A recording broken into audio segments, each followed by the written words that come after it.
we're cut off our programs, including in areas where people are already hungry. We were taking from the hungry now to give to the starving. And we know that more people will then be starving down the road. No, it's true. And we are worried now as another impact of higher energy prices that domestic budgets in Europe, elsewhere, are going to be pressured and contributions are going to decrease even further. So we are really in that perfect storm where needs keep going up and the money is coming down. So we need to break that somehow, and I hope that shows like yourself putting focus on these situations will help mobilize the public support we need. Well, that's it from me and the team.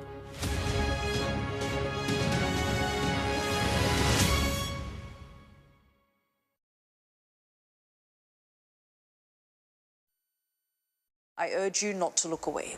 If Hamas hands the hostages over, they will end this conflict. The world has been watching. Good to see you again. How are you? Did she say how he was? The conditions are awful. The jets were ordered to come back. Historic day here today. How will you respond if India does launch airstrikes? They'll be all out to war. I'm just going to put some body armor on. I'm Yalda Hakim. The best thing about being a Sky News journalist... Hi, darling. Beth Rigby, Sky News.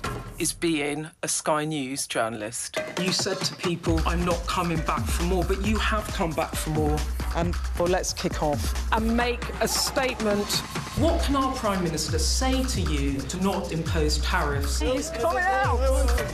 What more do you need?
Tonight on The Wrap, breaking news. Donald Trump says a deal to end the war in Iran is nearly done.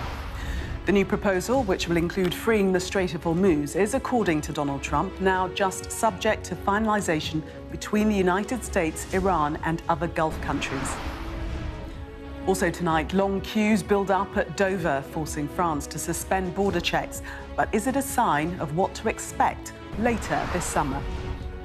The baking bank holiday sees records melt as temperatures hit 30 degrees, and people are warned to enjoy themselves but stay safe. Flying low on numbers, ageing planes mean the Red Arrows will perform most routines with just 7 jets instead of 9. Hull City returned to the Premier League in the £200 million match, ending an up-and-down week for Middlesbrough. We discuss the day's biggest stories with The Independent's political correspondent, Millie Cook, and broadcaster and commentator, Henry Bonsu. Plus, a first look at the front pages of tomorrow's newspapers.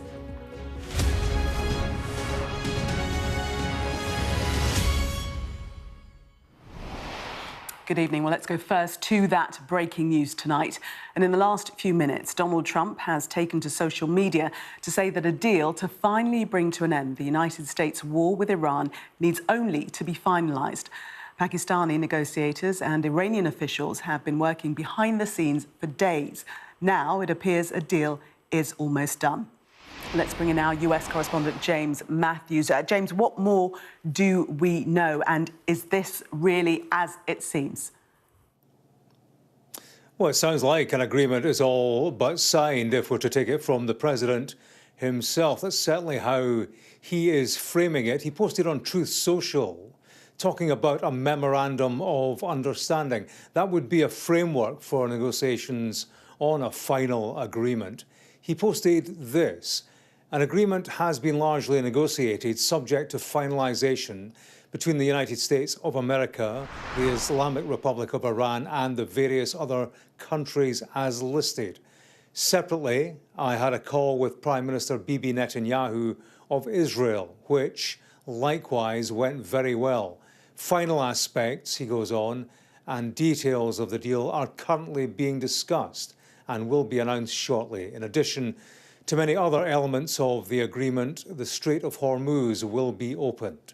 Thank you for your attention to this matter, President Donald J. Trump. He has been in the Oval Office over the course of today and has been talking to a number of Gulf allies. They had been concerned that Donald Trump was on the brink of renewed military action, so that appears to have gone away. The Strait of Hormuz being reopened, that has been a matter of some urgency, clearly. So immediate priorities appear to have been addressed. The question now will be, where does agreement lie? What are the details? Where will what will be the final deal, and who wins in all of this? The US has always insisted that Iran can't have a nuclear weapon. That's been a consistent refrain, front and centre of its military action. And yet the Iranians consistently say that they have a right to enrich uranium. That is a circle that remains to be squared and will be the key measure, I think, of success in this for Donald Trump, whether he characterises it as a victory for him or not. James, do you see this as a significantly different moment? Well, what has changed this time round? Because we've had very many false dawns, haven't we? We have. I think the pressure of time has created a context in which Donald Trump has to make the break. The business of the Strait of Hormuz and the impact on the global economy is killing him. It's killing him in the polls. It's killing him on the economy. And he is a US president who went into this presenting himself as a muscular world leader who can solve problems as he sees it. He had a clean result in Venezuela. He has found himself in something of a quagmire in Iran with no end in sight. He has faced considerable pressure, and the pressure on him now will be to present this as a legitimate victory, because throughout, Iran has not necessarily won this conflict, but it's certainly not lost it. And Donald Trump has faced questions about his effectiveness and his ability to resolve problems in America's interest. He in something of a quicksand and is looking for somebody to pull him out.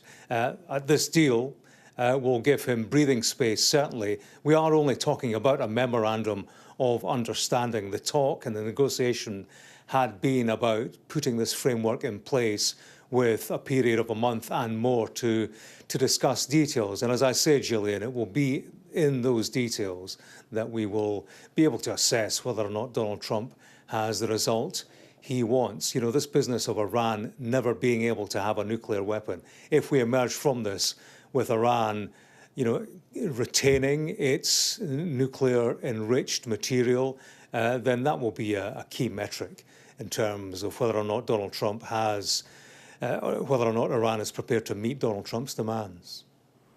Indeed. James, thank you very much for the moment. So as James was alluding to there, Millie and Henry, the devil is going to be in the detail. Donald Trump is saying it's all but signed. We sort of have heard that before. Just a little bit. Do you sense that this time is different? I don't at all. I mean, just think about it. In the middle of April, we had J.D. Vance, the US Vice President, alongside Jared Kushner and Steve Witkoff, the envoys of Donald Trump, all roles headed to Islamabad for meetings with Abbas Araghchi, the Iranian foreign minister. We were told a deal was imminent, then nothing happened. And it's been stasis since then. And the pressure is increasing more on Donald Trump than it is on Iran. And I don't think I have much confidence, I'm not going to be holding my breath, that this is going to be signed, sealed and delivered. Well, Millie, the President saying final aspects and details of the deal are currently being discussed and will be announced shortly. In addition to many other elements of the agreement, the Strait of Hormuz will be opened. And we know that that's one of the main sticking points, as well as, you know, Iran not being able to enrich uranium. It will be really interesting to know exactly what it is those details they're going through at the end are. Because that issue of nuclear, it seems like throughout the final sort of the last few hours when more and more details have been coming out, that they remain on kind of different pages here. We had sort of Iran's foreign ministry spokesperson saying that any deal couldn't contain any sort of stipulations about nuclear. And then we had Donald Trump saying it would absolutely be part of the deal. And it just feels like their language on this is very, very different. And I think that the nuclear issue has been one that Donald Trump has put at the front and centre of his sort of war with Iran. And I think that if he comes out of this without having made progress on that, I think a lot of people will be asking, did we really achieve anything here apart from a huge amount of economic damage? Yeah, and him saying today, I'll only sign a deal where we get everything we want, and said that he could make a decision as to whether to continue attacks on Iran today. Yeah, well, everything we want. I mean, only 2 days ago, the Iranian Supreme Leader, Mojtaba Ali, said not a single kilogram of the enriched uranium, I believe it's about 440 kilograms, is going to leave Iranian soil. Well, that's a deal breaker already, isn't it? And of course, the Israelis are going to want to have a say about this because they want to make sure that Iran is absolutely crushed. And they're also going to link it to what happens in Lebanon too. So there is so much detail to be worked out. Remember, the original Iran nuclear deal signed by Barack Obama's team in the EU and Iran took about 18 or more months to negotiate. This can't be done in, 6 weeks, 8 weeks? Yeah, and that deal, if that deal were on the table now, Trump would bite their hands off. But that was the deal that he scrapped. I suppose the difference this time is that Iran and Pakistan are making positive soundings, aren't they? But previously they've completely denied there was any progress, but now they're saying that there could be some. Yeah, I think it's very typical Donald Trump for him to be making a lot of noises about how much progress America is making. But I think you're right that it does feel like there's a difference here in the language we're seeing from Iran and Pakistan. I think it's very, very, that Truth Social post from Donald Trump obviously is very optimistic, but that, as you say, is sort of, it's very typical Donald Trump. And a lot of this, I think, will be spin from him. He's really, as your correspondent mentioned, he's really been tanking in the polls. He's not been doing well as a result of the Iran war. He's really going to be making a big song and dance about how much the US has achieved with this. And it doesn't really matter what they sign in the deal. He will still be making, if he agrees to sign it, he will be saying that they've got everything they wanted. Yeah. One of the common features of populist leaders going back through history, and then, of course, now, is that they think they can make things happen happen by sheer force of will. The Straits of Hormuz will be open, that's my attempt at Trump, tomorrow. And he said that on 2 or 3 occasions, and it hasn't happened because other people have a say in this. Yeah. Interesting, 2 interviews that he's given today, which kind of shows the mark of President Trump. In the first, he said negotiators are getting a lot closer to reach an agreement. And the second interview, he said, either we reach a good deal or I'll blow them to 1,000 hells. It's very strong language. Yeah, I think that's one of the issues. I mean, the main issue with Donald Trump is that his rhetoric is so erratic. He sort of says everything. It appears that he says everything that comes into his head. And I can't even imagine what it must be like to be sitting on the other end of a negotiating table with him, because I mean, if he's posting that if he's sort of posting every half an hour on Truth Social, he's broadcasting all of the progress or lack of progress you make, and he's also issuing threats, really, really severe threats. And I think a lot of people, when Donald Trump says things like that, at this point, we almost brush it off because he says it so often. But if any other world leader were to issue a threat of that severity, it wouldn't be met with the same response. People wouldn't be saying, oh, fine, it's classic Donald Trump. But it is, and I think that must be... I mean, it's an extremely difficult thing to negotiate with. Yeah, there was an amazing piece done by Reuters, a great big investigation into diplomacy in the era of Trump. Now, the US has 195 embassies around the world. Only 109 of them have an ambassador. The rest are just empty, tumbleweed. There's no expertise there. It's been wound down by Trump because he doesn't really believe in it. He believes in bilateral discussions. He believes in force. He believes in diktat and pressure. If you've got rare earth minerals, we'll talk to you. If you haven't, you're going to go to hell. Strongman policies, which seem to be the politics of the day. The age of Trump. Let's move on now to some travel news. In France today, suspended extra EU border checks at the port of Dover after thousands of holidaymakers faced long queues in soaring temperatures. Well, holidaymakers had to queue for up to 5 hours. The problem was caused by extra EU biometric checks, which means people from the UK have to register their fingerprints and have their photograph taken. Travel experts say the system isn't ready and there could be big trouble when the big holiday rush starts in July and August. Port of Dover invested £40 million in the sort of infrastructure, but nothing works. The same at Eurotunnel and Eurostar as well. Eurostar are simply not running it because the machines don't work. What that then meant, unfortunately, is that they were trying to do the checks manually at the Port of Dover. And of course, this is the busiest weekend of the year so far. It's the half term, it's bank holiday, and 18,000 vehicles were due to be travelling through the Port of Dover between Friday and today. The idea was that you were meant to register just once with both your fingerprints and your biometric facial technology. And then after that, you're only meant to be using one of those two. But the systems are not in place in those airports to separate people who have already registered and those who haven't. So it really is a bit of a mess. Doesn't bode well for the summer holidays, does it, at all? Not at all, unless you're going to Greece, which has suspended these checks. Portugal, Italy and Spain, for now, they've maintained them. So everyone's going to be going to Athens. I am going to Athens. You see? You knew. Yeah, my daughter's getting married there, so good news for me. Absolutely Not to brilliant. be selfish, but anyway. No. But these are all part of the benefits of Brexit. I think the government reset, I think we had an agreement with the EU to try and allow us to bypass some of these checks, but it's not working, as your correspondent there said. The technology is letting people down. I've just come back from Geneva and I was standing there at passport control. I got there an hour early thinking I don't want to be left behind, but I only made it by about 10 minutes. And there were lots of people in the queue who were really, really nervous and sweating, and it was all because of the entry-exit system. Millie, you've had some experience as well of this. Yeah, we went to Spain in the airport and there was no one there. It was in April, so it wasn't peak season. There were only, I think there were about 20 people in the airport, and the machines just weren't working.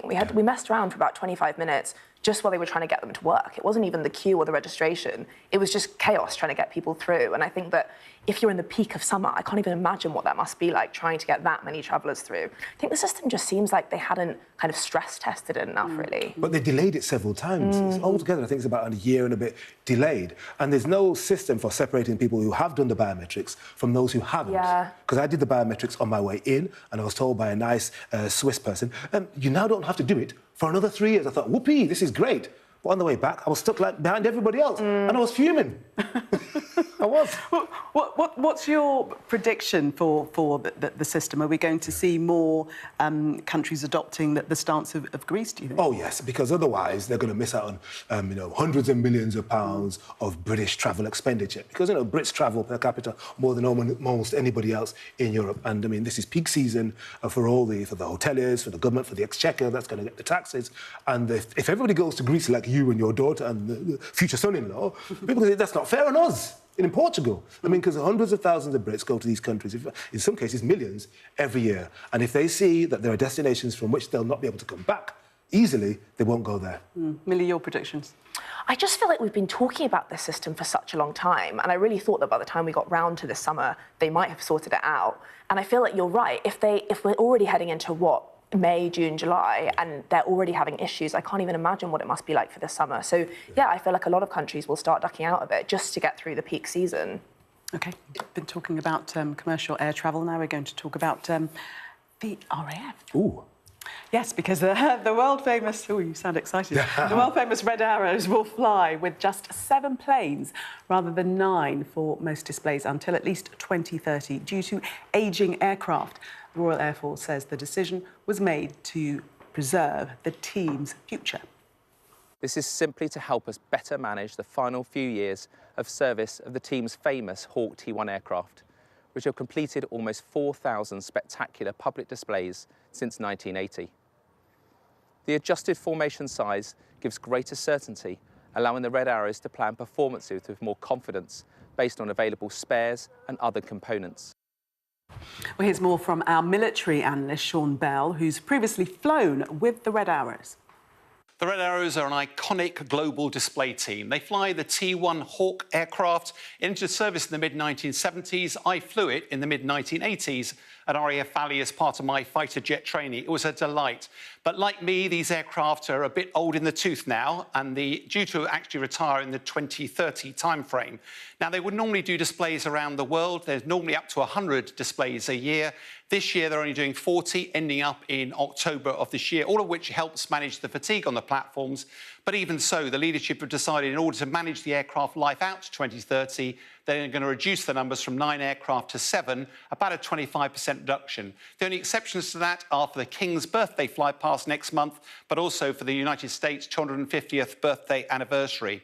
Now, the Hawk is a phenomenal success for British industry. They've sold over 1,000 of these platforms globally. It's a 500-mile-an-hour 8G aircraft. It's incredibly agile and responsive, as I know only too well. In the hands of the Red Arrows, for many of the crowds, they make it look very, very smooth. But as a fighter guy, I was lucky enough to fly every year in the boot of some of the Red Arrows, and I'd have to tell you it's brutal, particularly for the synchro pair when they do their high-speed crosses. That puts a lot of fatigue on these platforms and actually uses up their life. The positive news is Her Majesty's Government and the Royal Air Force are actually committed to the Red Arrows into beyond 2030. So you need a programme, the Advanced Jet programme, in order to find a replacement. What are the options for those replacement platforms? Well, the Aralis was a British solution. The trouble is that company went into administration 2 weeks ago. They claimed it's delays in the Defence Investment Programme. In fact, some Middle East backers pulled the money. M346 is flying, but that's an Italian solution. Herjet is a Turkish solution flying today, and the TF50 is another very good solution. But you'll notice none of the available options are British. The British government said they wanted to make defence the foundation of growth for the future. Well, if you're going to do that, you need to have British options available. All of this leads back to continued delays for the Defence Investment Programme, which has profound implications for our defence, not just for replacement for the Red Arrows, but also our national military capability. Have we just not taken good enough care of the Red Arrows? Yeah, I mean, as Sean said there, it's kind of a metaphor for what's happened with, the armed services more broadly. Problems with procurement. People haven't taken the long view. They haven't looked ahead. And so people will have been aware that these jets were ageing, not just today, but quite a few years ago. And given the prestige that goes with the Red Arrows, whether it's coronations or the Olympics, they fly past, and it's a symbol of Britain abroad. Looking at it now on the screen. Yeah, it's spectacular, isn't it? Phenomenal. And people would expect this to be resolved, because these are spectacular displays. It's part and parcel of the RAF. And people will expect them to procure domestically with a British manufacturer, won't they? Mm-hmm. But the engine that powers the Hawk T1 jet, it's no longer in production. I know, and they're expected to replace them altogether, but we're waiting for the Defence Investment Plan, and that is just a key part of our plan for defence that we just haven't published yet. It's due to come out in autumn, and it just speaks to wider delays and now accusations of Britain not really taking its defence seriously. And I think, obviously, the government is speaking a lot about how we are taking our defence seriously, but at the moment it seems like we just don't have the money. And something like this, obviously these are a very symbolic but very iconic part of our RAF and our military. But yeah, exactly as Henry said, it speaks to the wider neglect of our military. And at the moment, it just feels like any plans to fully put money into it and fully purchase replacements, and whether it's the Red Arrows or other completely different aspects in our defence that are also decaying, they don't seem to be prioritising it, and it's not coming down the line quick enough. Getting a little dizzy watching the footage. It is almost as if you're in the cockpit, isn't it? Fantastic. But they are due to be retired in 2030 anyway, aren't they? Right, OK. Fair enough. I mean, at least we've got some semblance of a plan and an idea of what's meant to happen. But, you can understand in a way why successive governments, including the previous Conservative government, haven't really focused on defence, because we've had the peace dividend, the end of the Cold War, the end of history, as Francis Fukuyama once said in that famous book. And people don't necessarily elect governments on what they promise to do on defence. It's on the National Health Service, it's on crime, it's on migration, it's on work and pensions. And that's why those things are more prominent in manifestos than defence, even though the first duty of any government is defence of the realm. Yes, to protect the citizens. Yes. But I suppose the perception, because of the wars that we find ourselves in, if not directly, defence has really crept up in terms of people's priorities on spend. Yeah, it feels like that's really changing. I think that people, especially politicians, can really gain a lot from showing they'll take defence seriously. And I think that Keir Starmer, it's interesting, he often does better on the international stage than at home. But I think what will creep up on him and come back to bite him is, at the moment, there just isn't enough money being spent on defence. And a number of cabinet ministers have raised it. Yvette Cooper, a couple of days ago, acknowledged that the UK was going to have to start spending more on defence. And I think that it is becoming something that you can really sort of gain political capital from if you're someone that people feel like they can trust with the nation's defences. But the question is, where's the money going to come from? Because we've got this £28 billion black hole over the next 4 years, and the current government has slashed international aid spending to the anger of Labour backbenchers and Labour members from 0.5% of GDP to 0.3%. It was David Cameron who put it into law, and it should be 0.7%. So that's £6 billion shaved off the international aid budget to be put into defence, and most British people, 65% or so, say, yes, we back this. But, I mean, a lot of ex-military people, and I was speaking to one of them just the other day, say it's a false economy because the front line for Britain isn't just what happens on our shores, it's also what happens in those countries that are unstable that we try to help out. Yes, no, absolutely. And we can see the repercussions with Iran have been global, haven't they? Let us talk about football, Millie. Your favourite subject? Yes, my favourite subject. Smiling politely at Henry. Millie. It's called football's richest match, and today Hull City came out on top, securing their place in the Premier League and ending a topsy-turvy week for Middlesbrough. Here's our sports correspondent, Rob Harris. He's made room for the cross here, and it's scrambled in! A £200 million goal. It had to be! Deep into stoppage time, breaking the deadlock against Middlesbrough. Ollie McBurney! He's got the eye of the tiger! Sending Hull City back into the Premier League. Extra time avoided in the Wembley heatwave. That should be that. The Tigers on a hot streak. World football's richest match, won a year after surviving relegation on goal difference. Back in the big time after 9 years away. And they walk down the path to greatness. The path to the Premier League.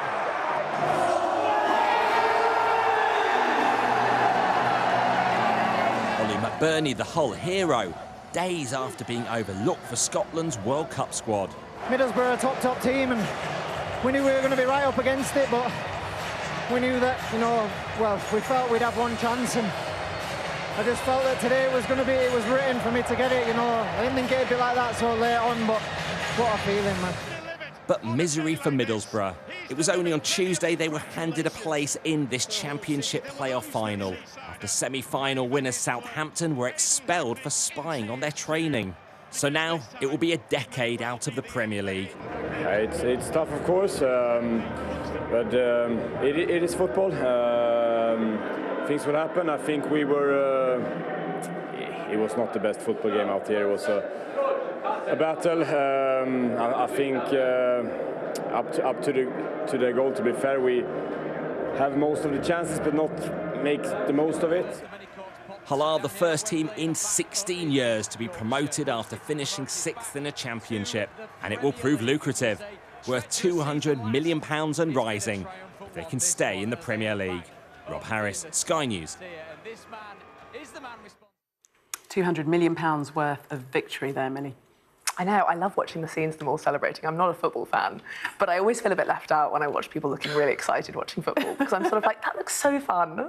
You can pretend to be excited. One day, maybe I will. Really, it's a beautiful game, as Pele once described it. Indeed. Henry, were you surprised by the result? How significant is it? It's very significant because if you could think about it, once you go into the Premier League, you're higher up the football pyramid. You make much more money from sponsorship deals, from the TV deals. Your gates are bigger as well, as in the people coming in, Millie, who come in Thank you. every Saturday. No, it's phenomenal. If you think that they were 6th in the table, and so they had to do a playoff semi-final and then a final at Wembley in front of 84,000 people. It's brilliant. And I've also got a little apartment or a flat in Hull, so I'm hoping the house prices will go up as a result of this. Because they're only wiping the face at the moment. So you're the real winner here. It's not all about you, you know. Well, you know, all politics is local, so is the economy. Brilliant. We're going to take a break. Coming up next, we'll take the first look at what's making the front pages of tomorrow's newspapers. Do stay with us for more.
We're trying to see as much as we can. We're in an area that's just been reclaimed. Mr. Zuma, Sky News. People are directly protesting. The whole neighborhood is rallied around her. It's been impenetrable to journalists over the last 2 years of war in Sudan. I've been waiting for this for 2 years. It doesn't feel like a big homecoming. It was never going to be pretty. War isn't pretty. You are watching The Wrap. Time now to see what's making the front pages of tomorrow's newspapers. And the Mail on Sunday says Nigel Farage is claiming to have been targeted by Russian hackers. The Sunday Mirror says 80% of Reform UK's donations have come from donors with offshore links. The Sunday Express reports that Reform UK is pledging to scrap tax on overtime if the party wins the next election. That story also makes the front of the Sunday Telegraph, which calls Reform UK's pledge a direct challenge to Andy Burnham. Could Gordon Banks' illness the night before the 1970 World Cup been caused by a CIA plot? That story on the front of tomorrow's Observer. The Sunday People says the PM has written to TNT Sports to ask for fees to view next Saturday's Champions League final to be dropped. And the Daily Star on Sunday says quiet rooms will be available at the World Cup for fans that need a break from the cheering. They should be so lucky. That's very optimistic. Fake news! that they will be cheering. Yeah. Let's start with the Express.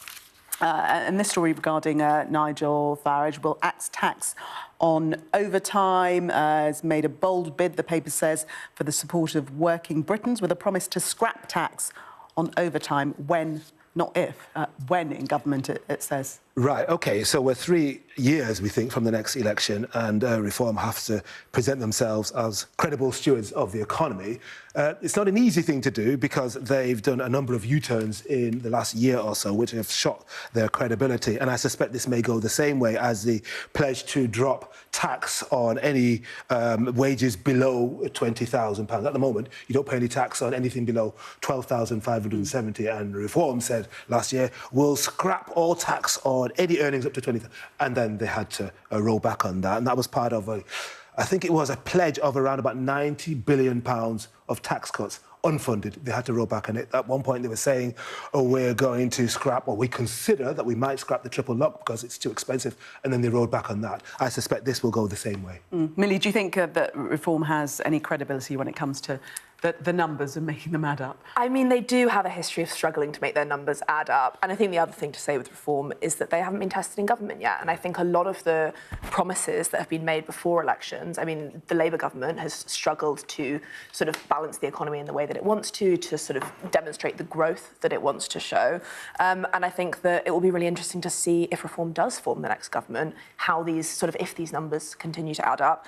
With this pledge, it's interesting, the timing of it, because obviously now we've got Andy Burnham trying to make a comeback, and he has a very strong appeal among the sort of Labour left wing and among working class voters. And I think here, Nigel Farage is really trying to show voters that Reform is on the side of working people.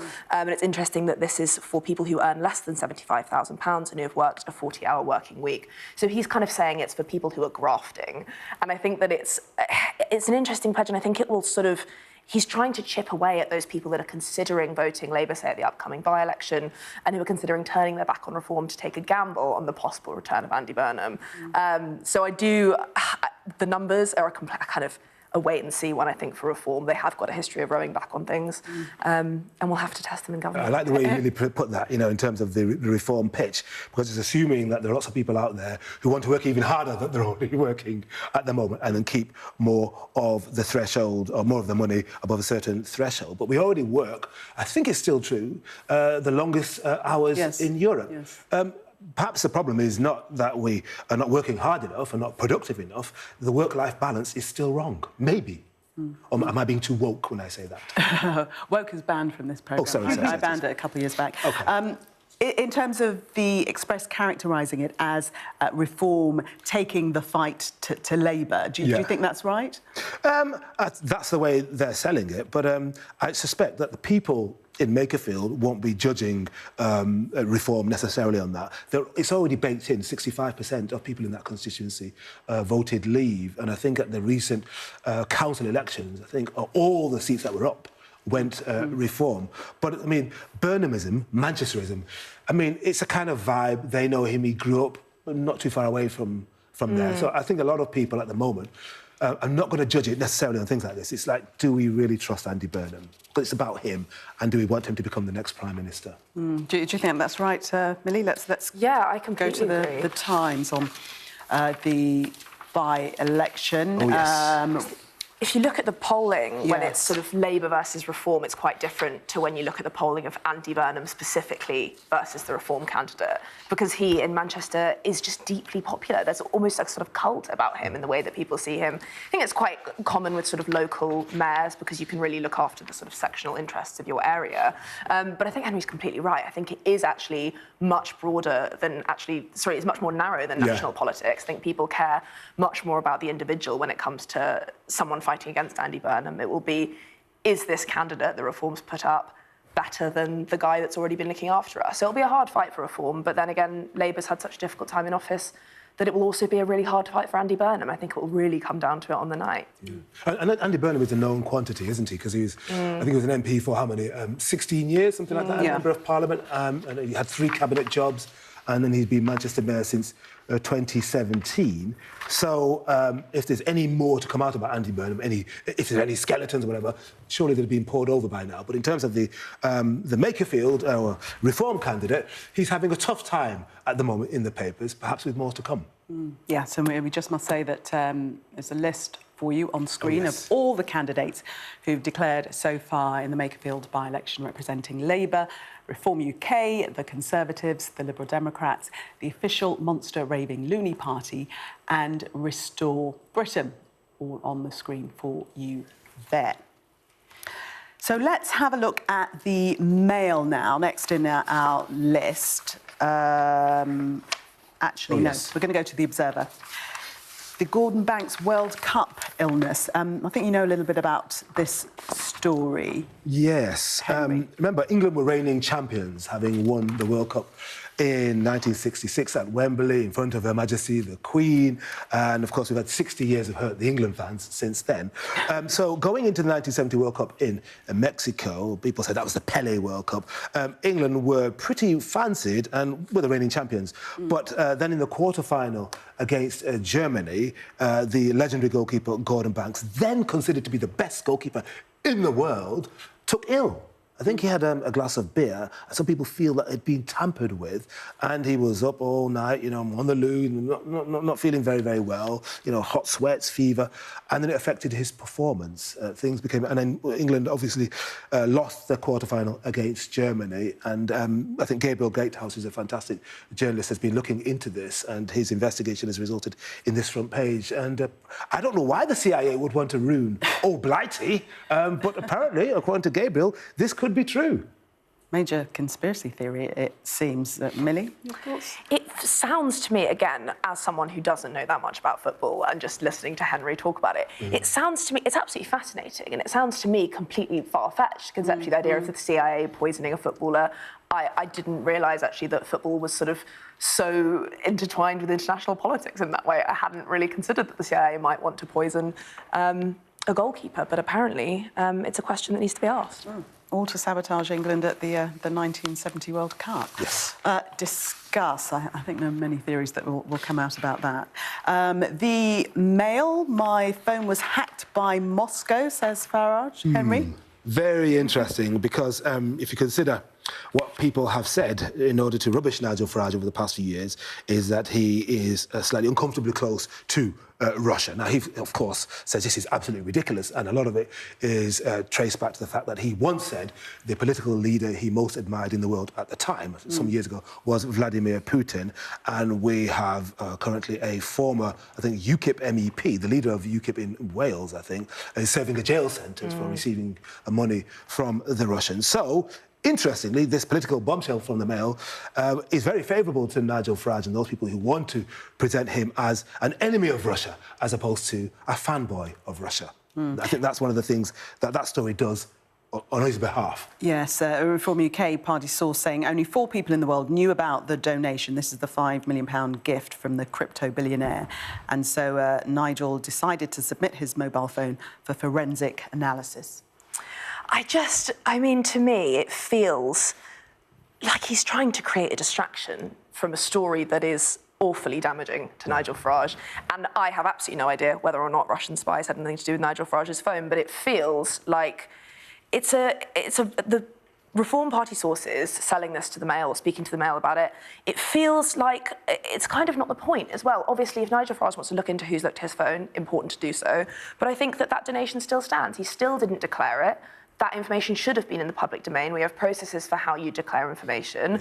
And I think that it doesn't change that there should still be an investigation into that £5 million gift, and it doesn't change that he chose not to declare it. And I think that obviously, if that's awful, if his phone was hacked by Russian spies. But it does feel like an awfully convenient way of distracting from a story that is very, very difficult for Nigel Farage. And I think that it could lead to a ban from the Commons.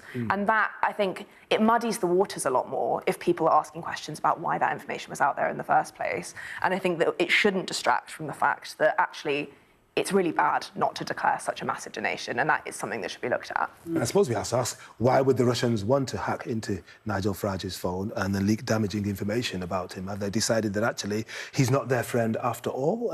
Who knows? And when it says here on the front page of the Mail, Nigel decided to submit his mobile phone to forensic analysis by counter espionage. Well, counter espionage, who? Was it to the British authorities, or was it to a mate who knows a bit about this? We need to know more. Do you think it is a case, as Millie suggests, of, look over here, and not really at the fact that this investigation is ongoing? I think so, yeah, because, of course, what you want to do is you shoot the messenger, you kind of discredit the source of this leak. But this is quite serious for him, and there's going to be a drip effect, because we're still some 3 years away from the next election, and if he thinks this is uncomfortable, my word, he ain't seen nothing yet.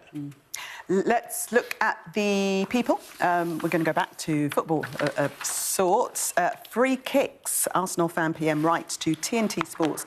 This is to demand that it drops fees for viewing the Champions League final. That's right, yes. I mean, over the years, the Champions League final has been one of those marquee events that has been free to air. And even though you don't see it on ITV or BBC, it's been, I think, a joint venture. I think TNT is a joint venture between BT Sport and, I think, Warner Discovery.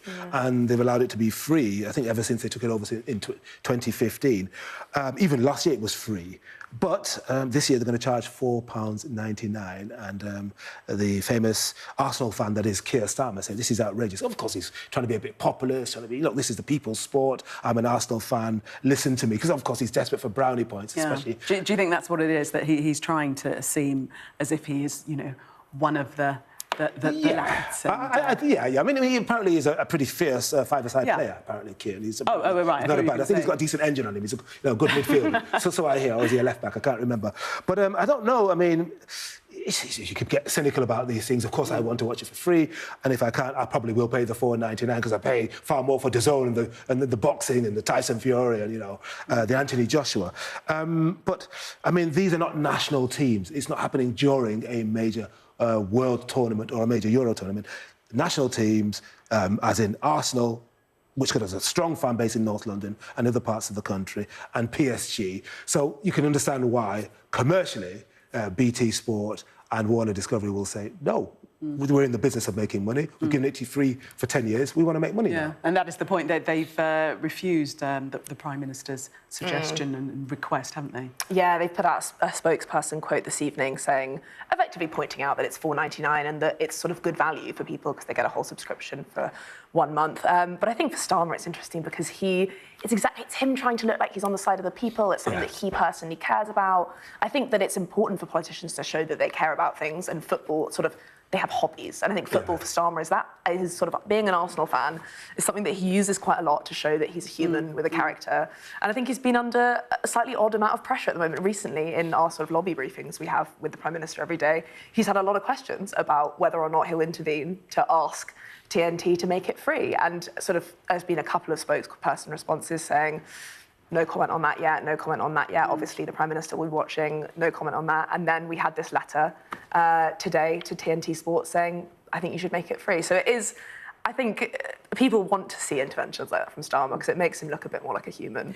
And Henry, if he weren't an Arsenal fan, if he weren't a Gooner, do you think that this would be on the agenda? Probably not, but I mean, it would give me even more brownie points if it wasn't his own team. Let's say he was a Manchester United fan, but he was doing this on behalf of the Arsenal fans and the other people in the UK and maybe around the world who want to see it for free. That would score him more brownie points because I suspect he'll probably be at the match. I mean, you know, I would be if I were him. You know, even though he'll get hammered in the papers for going, but I mean, he's a lifelong fan. I think he's a genuine fan. And you do want to follow your team, don't you? Let's make a slight gear change now. And this rather bizarre story in the Telegraph, and quite sad, actually. And this is the gentleman who has died after attempting a fashionable detox treatment. This is using a drug made from the poisonous skin of an Amazonian tree frog. Millie. Yeah, this is a really sad story, and I think he effectively sort of tried. It's kind of used in purging and fertility ceremonies in South America, and he's a well-being coach, and he collapsed after taking part in the sort of cleansing ceremony. So it's a slightly bizarre story, but I think it speaks to sort of the increasing wellness culture we're seeing on social media as well. And I've no idea sort of where he got his treatments from, but I know that on my kind of social media feeds, I see an increasing number of bizarre things suggested to people to detox or sort of cleanse their skin or cleanse their body or do kind of juice cleanses, and kind of getting increasingly weird. I think with the algorithms, the more bizarre the thing that you're doing, the better it does on things like social media. So I do feel like I'm not overly surprised, and I feel like unless sort of online platforms crack down on misinformation when it comes to health things, we're going to see more cases like this, I think. Henry, you've got about 10 seconds. Yeah, really, really sad. I mean, this is somebody, Christian Trent, who recovered from Burkitt lymphoma cancer. He nearly died from it, and yet he's died as a result of this bizarre ceremony. Yeah, this is very, very sad, and perhaps raises questions in terms of regulations of these treatments, as you say.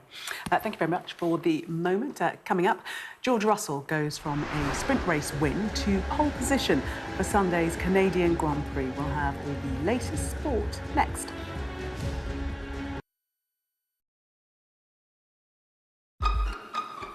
We've got your Sunday mornings covered.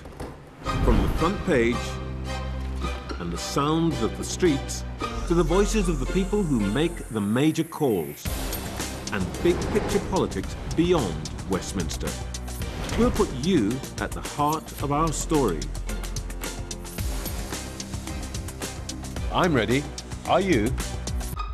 Join me, Trevor Phillips, Sunday mornings on Sky News. Hear that whistle and that crunch? We know that they're coming from the south of the city where there's a column of Russian armoury.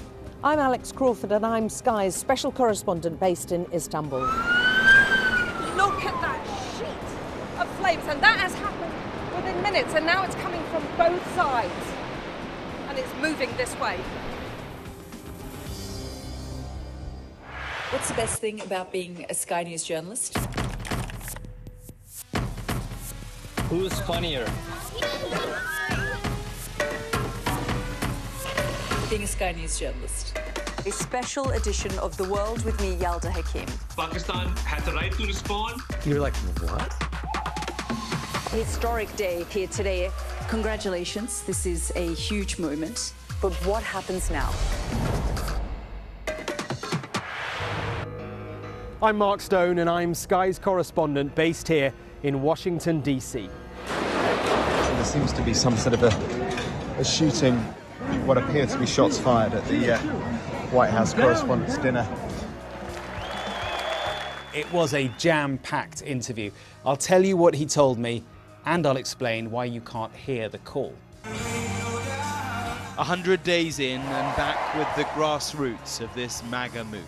feels a little bit like he's a king, not a president. He is a king. I've witnessed the remarkable passion for politics here, but the anger too. These immigration rates? Unbelievable we've come to this. I'm observing what you're doing. This post of Trump, it's a big shift. It's very positive. Have you seen what Donald Trump's been up to? In the Rose Garden, in the East Wing. What's the best thing about being a Sky News presenter? Perfect.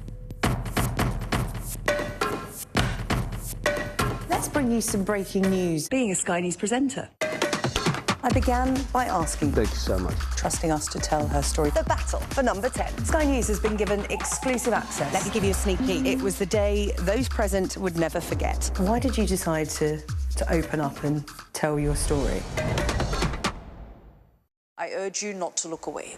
If Hamas hands the hostages over, they will end this conflict. The world has been watching. Good to see you again. How are you? Did she say how he was? The conditions are awful. The jets were ordered to come back. Historic day here today. How will you respond if India does launch airstrikes? They'll be allowed to war. I'm just going to put some body armor on. I'm Yalda Hakim. Let's catch up with all of the sports news with Roger now.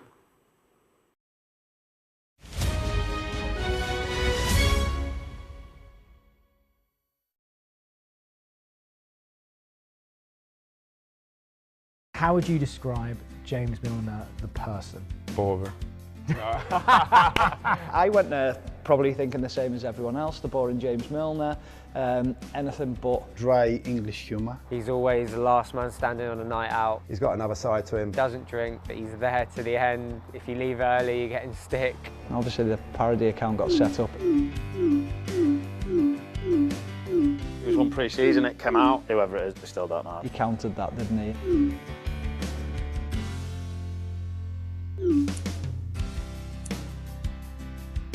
Unassuming, humble, great fun, great to be around, incredible company. A very unique player and a unique person. James is a wonderful player, an outstanding footballer, but players get linked consistently here. He knows what the club thinks about him, and we will wait for his decision.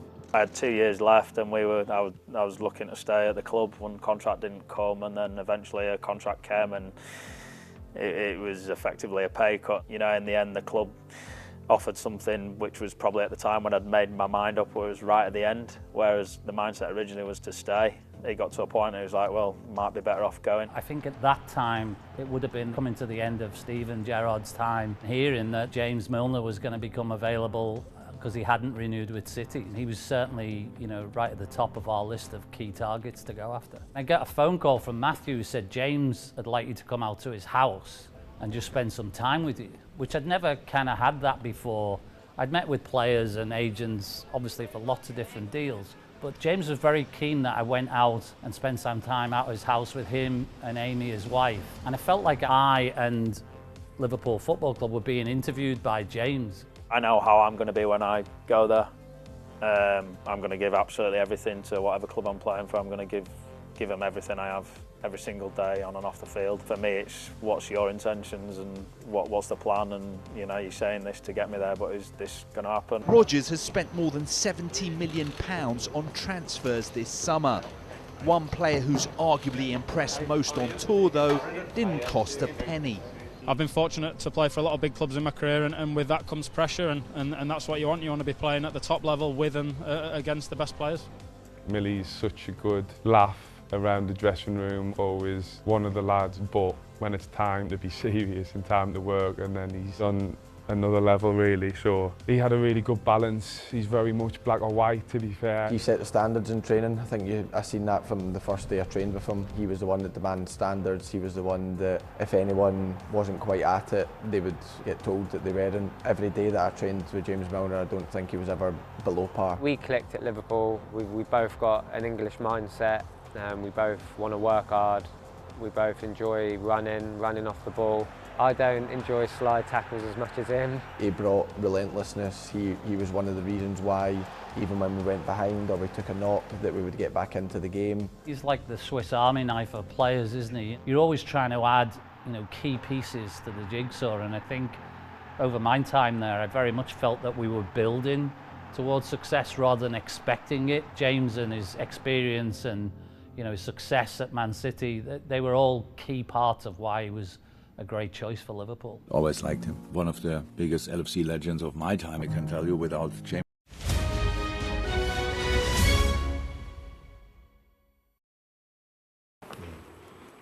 Time now to have a look at the weather. You're looking happy. Well, the forecast looks good. So you've sorted the travel insurance then? All Clear Travel Insurance sponsors Sky News Weather. Well, the very warm weather continues this bank holiday weekend with the potential for heat wave conditions in parts of England and Wales. However, it's not quite as hot further north for Scotland and Northern Ireland, where yet again it's cloudier and breezier with some patchy rain. Away from the northwest, any early cloud or fog patches should lift to reveal another hot and sunny day on Sunday. Temperatures will soar into the 20s and even reach the low 30s in southeast England. This will be the third day in a row of high temperatures for some of us, making it officially a heat wave. And I am officially allowed to say scorcho. If you are not a fan of the heat, it will feel fresher at the coast thanks to the sea breeze, though the water is still on the chilly side at this time of year. Or you can head to northern Scotland, where it remains cooler, cloudier and breezier with rain at times, and with a forecast temperature of 33 degrees for Monday. All Clear Travel Insurance proudly sponsors Sky News Weather. Coming up, we'll be looking at the breaking news tonight that Donald Trump claims that Iran and the US are close to finalising proposals to end the Iran war.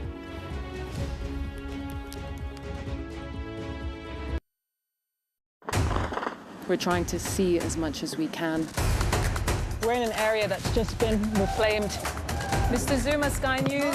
People are directly protesting. The whole neighborhood is rallied around her. It's been impenetrable to journalists over the last 2 years of war in Sudan. I've been waiting for this for 2 years. It doesn't feel like a big homecoming. It was never going to be pretty. War isn't pretty. What's the best thing about being a Sky News presenter? Perfect. Let's bring you some breaking news. Being a Sky News presenter. I began by asking, thank you so much, trusting us to tell her story. The battle for number 10. Sky News has been given exclusive access. Let me give you a sneak peek. It was the day those present would never forget. Why did you decide to open up and tell your story?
Tonight on The Wrap, breaking news. Donald Trump says a deal to end the war in Iran is nearly done.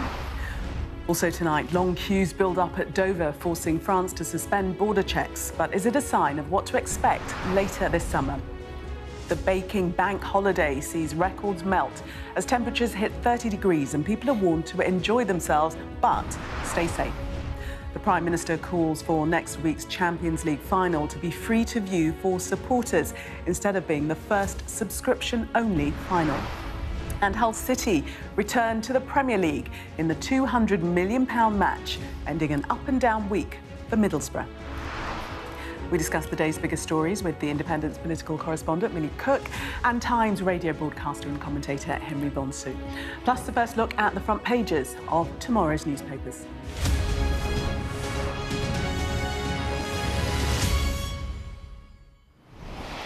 Good evening. Let's go first to that breaking news tonight that Donald Trump has taken to social media to say that a deal to finally bring to an end the United States' war with Iran needs only to be finalised. Pakistani negotiators and Iranian officials have been working behind the scenes for days. Now it appears a deal is almost done. Our US correspondent James Matthews has more. Well, it sounds like an agreement is all but signed, if we're to take it from the president himself. That's certainly how he is framing it. He posted on Truth Social talking about a memorandum of understanding. That would be a framework for negotiations on a final agreement. He posted this: an agreement has been largely negotiated, subject to finalisation between the United States of America, the Islamic Republic of Iran and the various other countries as listed. Separately, I had a call with Prime Minister Bibi Netanyahu of Israel, which likewise went very well. Final aspects, he goes on, and details of the deal are currently being discussed and will be announced shortly. In addition to many other elements of the agreement, the Strait of Hormuz will be opened. Thank you for your attention to this matter, President Donald J. Trump. He has been in the Oval Office over the course of today and has been talking to a number of Gulf allies. They had been concerned that Donald Trump was on the brink of renewed military action, so that appears to have gone away. The Strait of Hormuz being reopened, that has been a matter of some urgency, clearly. So immediate priorities appear to have been addressed. The question now will be, where does agreement lie? What are the details? Where will what will be the final deal, and who wins in all of this? The US has always insisted that Iran can't have a nuclear weapon. That's been a consistent refrain, front and centre of its military action. And yet the Iranians consistently say that they have a right to enrich uranium. That is a circle that remains to be squared and will be the key measure, I think, of success in this for Donald Trump, whether he characterises it as a victory for him or not. James, do you see this as a significantly different moment? Well, what has changed this time round? Because we've had very many false dawns, haven't we? We have. I think the pressure of time has created a context in which Donald Trump has to make the break. The business of the Strait of Hormuz and the impact on the global economy is killing him. It's killing him in the polls. It's killing him on the economy. And he is a US president who went into this presenting himself as a muscular world leader who can solve problems as he sees it. He had a clean result in Venezuela. He has found himself in something of a quagmire in Iran with no end in sight. He has faced considerable pressure, and the pressure on him now will be to present this as a legitimate victory, because throughout, Iran has not necessarily won this conflict, but it's certainly not lost it. And Donald Trump has faced questions about his effectiveness and his ability to resolve problems in America's interest. He is in something of a quicksand and is looking for somebody to pull him out.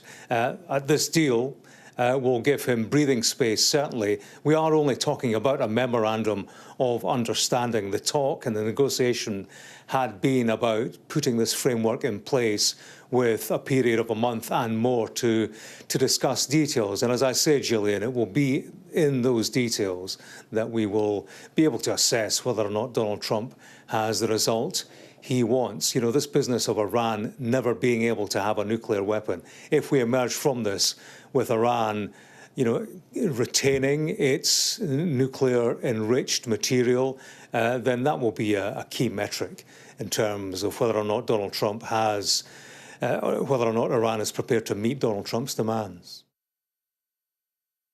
OK, James Matthews speaking to us a little earlier. And that is the issue, isn't it? Whether Donald Trump can emerge from this war with Iran as the victor, or at least perceived to be the victor. That's right, because the goalposts have shifted quite a bit since the beginning of the year, when, according to some estimates, up to 30,000 Iranian civilians were killed by the regime when they rose up. And I think Prime Minister Netanyahu of Israel sold this to Donald Trump as a quick win, a bit like Venezuela. It would topple the government and the people would rise up. It hasn't happened at all. And America has spent so far around 29 or 30 billion US dollars on this, adding to the debt, killing the president politically. I mean, I think he's down, I don't know, Millie, correct me if I'm wrong, 35 in the polls, 35% in the polls. So he's desperate for something he can call a win. The question is, what is this MOU about? How firm are the terms of the agreement? And do they include some of the things the Israelis would want to see, like an end to Iranian support for proxies like the Houthis in Yemen and Hezbollah in Lebanon? Well, Trump has said, I will only sign a deal if we get everything we want. That doesn't seem likely, does it? No, and it does. I mean, it doesn't sound like he's a man who's ready to compromise. And I think that at the moment he sounds like he's not ready to compromise. But I think on the other hand, he also sort of has to be, because he's, as Henry said, he's under a huge amount of political pressure. And he came into office saying he was going to end all of the wars. And I think at the moment, it looks like he's someone who's just started a lot of wars. And it's really, I mean, it's affecting economies all over the world. We're feeling it heavily here. And I think that he's under an awful lot of pressure now to make some progress. And I think that he's going to have to compromise. I'm very sure, though, that what the rhetoric that we'll see coming out of the US, if they do sign a peace agreement, is that he'll be saying that he did get everything he wanted, because Donald Trump is one of those people that he would never admit to having had to sort of bend over here. And I think that he would very much go out and say it was a perfect deal, we got absolutely everything we wanted. But yeah, I think that I imagine we'll see a slight difference between his language and what's actually said on the negotiating table. His post on Truth Social, final aspects and details of the deal are currently being discussed, will be announced shortly. In addition to many other elements of the agreement, the Strait of Hormuz will be opened. Thank you for your attention to this matter, as he often signs off. But the point is that the Strait of Hormuz was open before the war started. As people have been reminding him, and you know, the Iranians, I think they were charging at one point up to $2 million per ship, and I think there's around about 160 or so ships, each one at least 10 crew, have been stuck there since the 28th of February. And, you know, the Iranians, of course, as part of the deal, want reparations. They want to be able to charge a toll. They now see it as theirs, although the Omanis, the Bahrainis and some of the neighbouring countries will also have a say in this matter. I mean, Trump alludes to other countries weighing in on this, so we're nowhere near dotting the I's and crossing the T's on this. But, yeah, as you say, Millie, he's under massive pressure, because also, let's remember, a few days before, you know, the US and the US and Israel started this war, there were negotiations happening between, you know, Witkoff and the Iranians in Oman, and then they suddenly left, went back to Washington, said there's no deal to be done, and then Trump and Netanyahu started bombing. And that's why the Iranians have been saying up until this point, before this agreement, which we are told by Donald Trump is almost at the point of being signed, said they just simply did not trust Donald Trump, because they were in the midst of negotiations when the war was started. I mean, he's an extremely volatile actor, Donald Trump, and he must be very, very difficult to negotiate with. And I think it's really difficult to build trust with other nations when you've got a leader who is constantly sort of broadcasting everything he's thinking.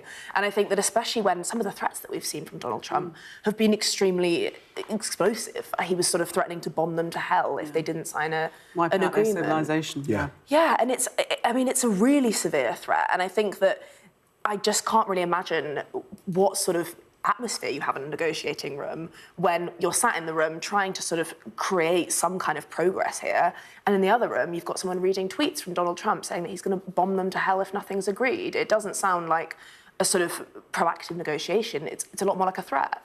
Yeah. Do you think, though, Henry, that things are slightly different this time round, in which we have all of the actors, Iran, Pakistan as the mediators, saying that seemingly progress is being made?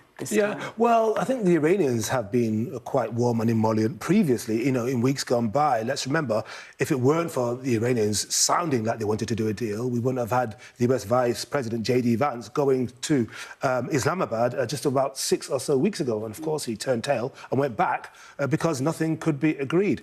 And there's another tail to this as well. It's going to have a long tail because we've got a real pressure on the Western alliance, on the so-called NATO alliance, because Trump has been very, very rude about Germany, about Britain, about some of the other, countries, 32-member NATO alliance. He says, well, you didn't help us, and your boats are like toys, and you have gone missing. Well, of course, if you don't brief your allies and tell them you're about to take this extraordinary raid, this extraordinary action, then why should they help you and clear up your mess? Yeah, Marco Rubio also talking to that point that NATO allies didn't help when the war with Iran started. I mean, it's triggered a massive breakdown in relations between the US and the UK. Sort of at the start of Starmer's premiership, we saw slightly bizarrely warm relations between the two countries. And then as soon as, we had a couple of threats from Donald Trump about Greenland, which definitely didn't help with the UK-US relationship. But I feel like the Iran war has massively sort of downgraded that relationship because Trump feels like Britain didn't help America when he needed help. I think for Starmer, politically, it would have been really, really difficult if he had decided to go into Iran with the US because there isn't much support. It's played well for Sir Keir Starmer, though, hasn't it? Because he's been seen to be standing up to Donald Trump. Yeah, because let's remember the long shadow of the Iraq War in 2003, which a stain on Tony Blair and the former US President George W. Bush that they haven't been able to wash since then, and any Labour Prime Minister, Labour leader, considering military action, always has to reference back to that because it resulted in the largest single demonstration we'd ever seen in this country. People were saying, don't attack Iraq. Yes, Saddam Hussein may be a horrible, evil, murderous dictator, but he's going to kill lots of people in his country. And look, we had the rise of ISIS and all the instability in that region as a result of all of that. Shall we change tact? We're going to talk about travel as regards Europe. Well, France today suspended extra EU borders checks at the port of Dover after thousands of holidaymakers faced long queues in soaring temperatures. Holidaymakers had to queue for up to 5 hours. The problem was caused by extra EU biometric checks, which means people from the UK have to register their fingerprints and have their photograph taken. Travel experts say the system isn't ready and there could be big trouble when the big holiday rush starts in July and August. Port of Dover invested £40 million in the sort of infrastructure, but nothing works. The same at Eurotunnel and Eurostar as well. Eurostar are simply not running it because the machines don't work. What that then meant, unfortunately, is that they were trying to do the checks manually at the Port of Dover. And of course, this is the busiest weekend of the year so far. It's the half term, it's bank holiday, and 18,000 vehicles were due to be travelling through the Port of Dover between Friday and today.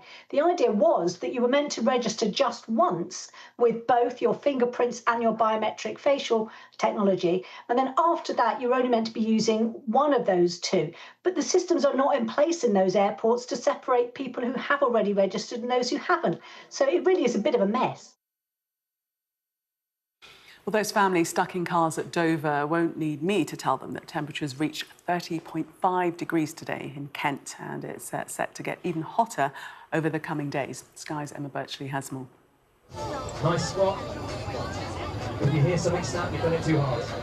In rapidly rising temperatures, a warm-up might seem surplus to requirements. But when you're heading off on a run or walk of up to 100 kilometres, limbering up is a must. I've never run in the heat really properly before, so that's going to be quite tricky, but I'm looking forward to it. I just think we'd have to make sure we drink a lot more water than usual. And go a little bit slower at the beginning. Yeah. Because I think going off too fast, we won't make it, will we? Yeah. This is the one weather I didn't want. But we'll still do it. Yeah, we'll give it a go. 3, 2, 1, let's go! Some will head all the way from southwest London to Brighton. It's meant extra preparation for event organisers on top of all the usual support. When the heat's like this, we put on extra facilities. That starts with good advice in advance. So we knew about this weather, a few days ago.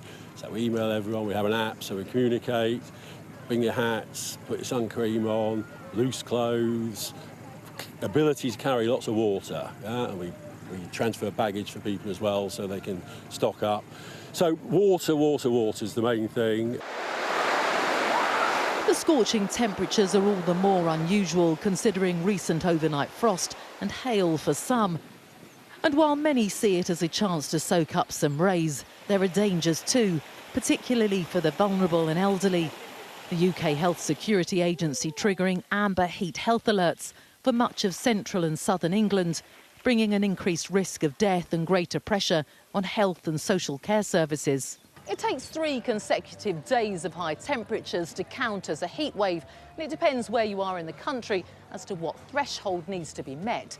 So here in London, for example, the figure is 28 degrees Celsius, whereas in Wales, Scotland, Northern Ireland, it's lower at 25 degrees. And with the weekend getting hotter as it goes, it seems likely that come Monday, much of the country will have officially hit heatwave conditions. The temperature may even break the bank holiday record of 33.3 degrees, set in August 2019. With the heat come the warnings to remember sunscreen, sun hats and hydration, and not just the type that comes in a pint glass. And for four-legged friends, wait until it's cooled off before heading out, or expect to find unconventional ways to cool them off. Emma Birchley, Sky News, Richmond in southwest London. I'm not sure you should be feeding that dog ice cream. Oh, dogs can handle it, I think. You know, Really? living with humans, they can handle it. He looks so pleased. I'm not mistaken, but I think I saw somebody cracking the top off of coconut in that piece. Yeah, well, I mean, it's a multicultural, multi-ethnic Britain, despite what Kemi and Nigel say. Well, the point is that we were reporting a couple of days ago it was actually hotter than Barbados, which we're just simply not used to and not built for, seemingly. I know, but we're going to have to get used to it. This apparently is the new normal. We'll have to see. Yeah, there is a climate change committee report saying that that we do actually have to prepare for climate change, and we should have things like air conditioning should be routine in hospitals, schools and care homes, but we're woefully underprepared for that type of weather. Well, this is adaptation, because when you go to these climate change conferences, I've been to a couple of COPs in my time, and people talk about adaptation and mitigation. Adaptation is what you can do now. Mitigation is the long-term attempts to change what is going on with our weather and the climate in particular. But we are behind, though, aren't we? Yeah, I mean, it feels like if you go abroad and you can deal with the same temperature, it just feels much more manageable because they've got the infrastructure in place, their trains and tubes are fully air-conditioned, homes have air conditioning or proper fans. At home, when the temperature sort of gets above 25 degrees or even sort of early 20s, I'm perishing because it's so hot. And I think that's just because we're not prepared. My house immediately heats up. No one has air conditioning. All of our public transport grinds to a halt. You get trains struggling when it gets too hot because the rails are too hot. And it just feels like we're not there yet when it comes to heat. But it also now we've had heat like this for a few years in a row, and it's and it's getting earlier and earlier, it feels like. Yeah, but on the upside, doesn't it change the vibe in the country, Don't people look at each other and talk to each other and say, hello, namaste, hello, human being, I see the God in you. It feels more uplifted, and I think it's good. But, I mean, not long-term, and we don't want this every day, of course. You don't want to be pleasant every day. No, I want to be pleasant every day, come rain or shine. But you do notice that people are more generous and then they feel more connected. Maybe it's because they've got fewer clothes on, who knows? The shield is off. We are naked apes, as the late Desmond Morris once said. It's true. But as we go back to the Climate Change Committee, again, saying that the UK is not currently prepared. 92% of existing homes likely to overheat by 2050, and something you're talking to, that, at present our homes are just not fit for purpose if the temperatures go over a certain amount, and we're heading towards 30. Yeah, the flat I used to live in would get hot at the start of summer and then it would just stay hot for the whole summer because it was sort of an old Victorian building. Its insulation was terrible and the bricks retained the heat. And we were just overheating the entire summer. And I could go out and go to work in an air-conditioned building. But if you're at home all day or you've got young kids or you're older, I feel like it's very, very difficult for people. And a lot of people won't be able to afford to put an air conditioning unit in their house because your energy bills will go through the roof.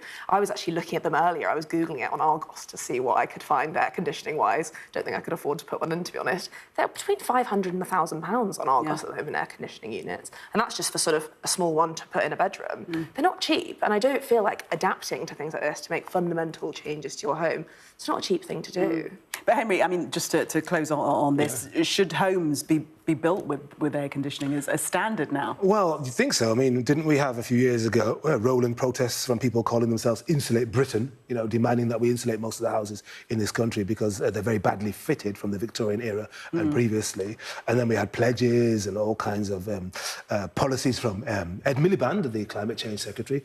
I'm not sure if he's got a policy on this, but perhaps it's something that he needs to develop, because if we really are going to get longer summers with average temperatures rising, then we do have to adapt. Yep. According to the Climate Change Committee, we do have to address it quite urgently. Coming up, a triumph for the Tigers, heartbreak for the Hull City when the big money match at Wembley.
What's the best thing about being a Sky News presenter? Perfect.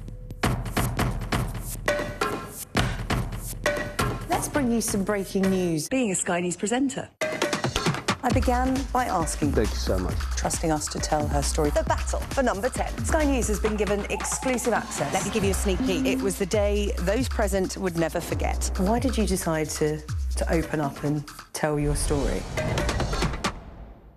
I urge you not to look away.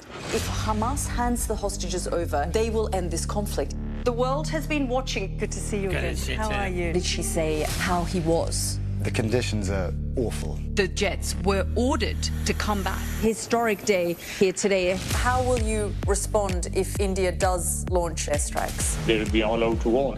I'm just going to put some body armor on. I'm Yalda Hakim.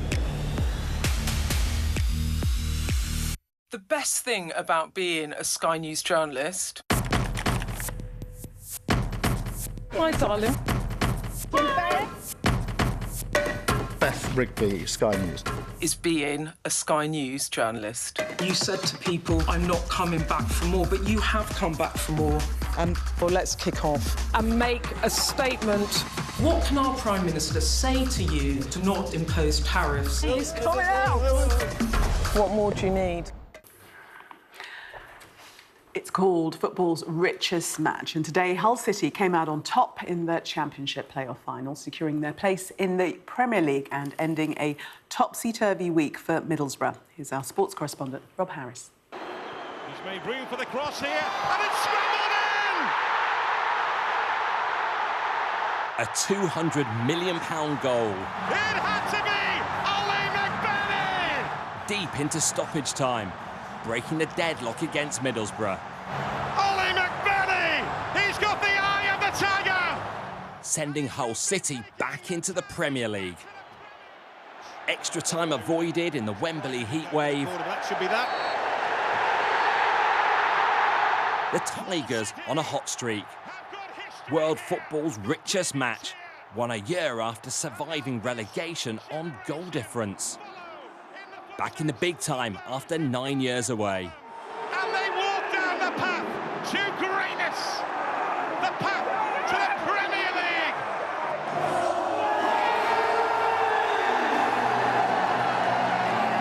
Ollie McBurney, the Hull hero, days after being overlooked for Scotland's World Cup squad. Middlesbrough are a top team, and we knew we were going to be right up against it, but we knew that, well, we felt we'd have one chance, and I just felt that today it was written for me to get it, I didn't think it'd be like that so late on, but what a feeling, man.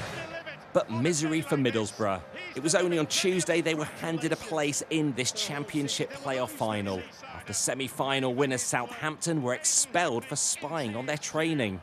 So now it will be a decade out of the Premier League.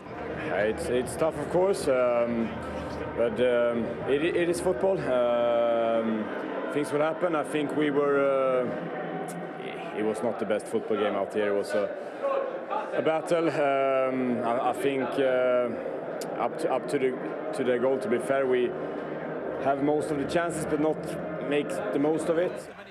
Hull are the first team in 16 years to be promoted after finishing 6th in a championship, and it will prove lucrative, worth £200 million and rising, if they can stay in the Premier League. Rob Harris, Sky News. We're staying with football, and the Champions League final is just a week away. And Keir Starmer has tonight called on broadcaster TNT Sports to show the match, featuring his beloved Arsenal, free to air. This year will be the first time since the competition started in 1992 that it's available to subscribers only. He says it's all about supporters coming together in living rooms and pubs. It'll cost $4.99 to watch, and the broadcaster isn't backing down. This is what TNT said. We have made all 3 UEFA finals this year available from just $4.99, the price for a month-long subscription to HBO Max that also includes the great entertainment on the service. This represents exceptional value for fans to watch the conclusion of the competitions. Well, this is how the Sunday People is covering the story. Their headline, free kicks. Well, certainly they won't be free kicks, will they? They won't be. Pay for $4.99 for I know. I mean, it's not as much as, say, Sky Box Office or DAZN charges for my beloved boxing. We're among friends here.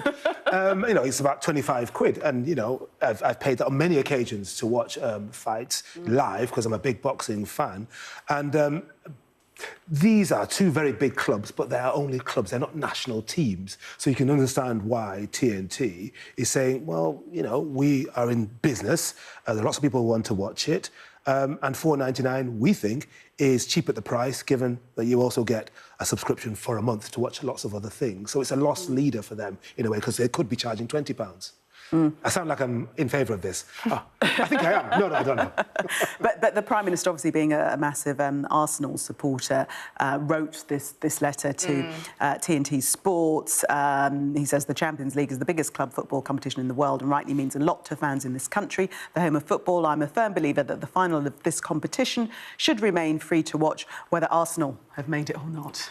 Yeah, I mean, Starmer's a massive Arsenal fan. He always likes to talk about it, and I'm not being cynical about it, but I do think that interventions like this really do build goodwill, and I think that Starmer needs as much goodwill as he can get right now. And I think that when you intervene on something like that and you sort of stand up for the people and say, look, it should be free so they can watch it in their homes, I'm an Arsenal fan, I get it.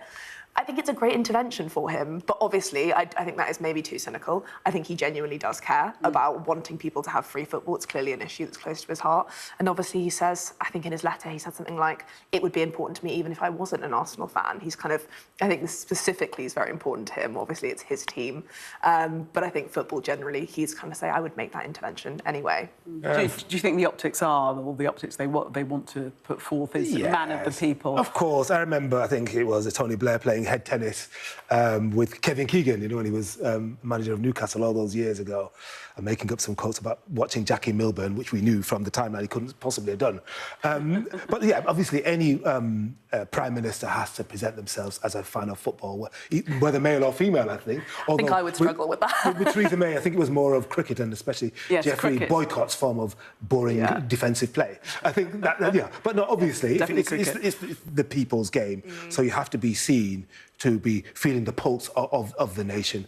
But look, I think it would be better if he weighed in on the extortionate prices that FIFA and others are charging for people to go to watch, you know, England or Scotland, whatever, in the World Cup. And also domestically, both the Premiership, Championship and further down the football period, it's very, very expensive for people who want to get off their backsides, get off their couches, actually go to a stadium. It's very, very expensive. I mean, I suppose if it was really an issue that the Prime Minister wanted to put his weight behind, he would have added it to a bill, wouldn't he? Because, you know, the Olympics are protected, free to view, Wimbledon, World Cup. For now. For now. But he could have added it, couldn't he? Yeah, I think it's sort of quite classic lip service, isn't it? When you send a letter like this, it's kind of a show of support for an issue that he cares about. But he's not really going further than that. And I think it'll be interesting to see. Obviously, we've had that spokes quote come back saying it's exceptional value and they're doubling down on it. It'll be interesting to see if he takes it any further, but I imagine it will sort of just be a quick intervention. He's sent the letter, he's done his bit. Yeah, and he'll be at the final if Arsenal is. I imagine so. I suspect so. Let's take a look now at what's making the front pages of tomorrow's newspapers. Well, the Mail on Sunday says Nigel Farage is claiming to have been targeted by Russian hackers.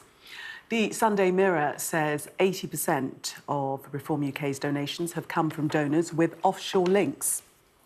The Sunday Express reports that Reform UK is pledging to scrap tax on overtime if the party wins the next election. That story also makes the front of the Sunday Telegraph, which calls Reform UK's pledge a direct challenge to Andy Burnham. Could Gordon Banks' illness the night before the 1970 World Cup have been caused by a CIA plot? That story on the front of tomorrow's Observer. The Sunday People says the Prime Minister has written to TNT Sports to ask for fees to view next Saturday's Champions League final to be dropped, as we've discussed. And the Daily Star on Sunday says quiet rooms will be available at the World Cup for fans who need a break from the cheering. Henry's shaking his head. Just don't believe it, man. Fake news. Excuse me. Why on earth would you need a break from, you know, the very reason that you go there? Absolutely, that's what you're there for. The atmosphere, the vibe. The cheering, the noise. Seems bizarre, but anyway, it's in the papers.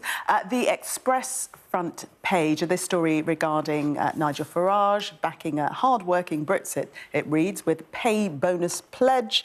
He's made a bold bid, the paper says, for support of working Britons with a promise to scrap tax on overtime when, I'll quote, in government, not if.